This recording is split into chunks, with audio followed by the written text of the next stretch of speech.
Bakit sinasabing this nation can be great again? Kailan nga ba naging great ang Pilipinas? Napakarami sigurong matatawag na greatness ng lahing Pilipino, pero kung sa technology, sa trading, sa material culture, matatawag siguro natin yung from the 11th to the 13th centuries na golden age ng Philippine civilization. Kasi pagka hinukay natin ang mga libingan ng ating mga ninuno, yung mga diggings nga na na-date dyan sa panahon na yan, napakalaki ng ebidensya ng sophistication and improvement and development of our civilization.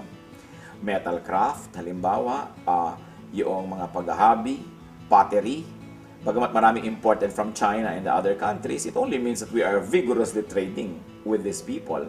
So isa yan na matatawag na golden age.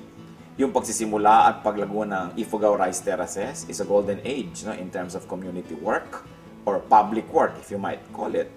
Yung ating pagtayo laban sa Espanya, sa ating himagsikang Filipino noong 1896, at ang pagwawagi at ang deklarasyon ng independensya noong June 12, 1898, ang pagsulat ng konstitusyon sa Malolos, nakauna-unahang konstitusyon ng isang republika sa buong Asya. These are high water marks of a civilization.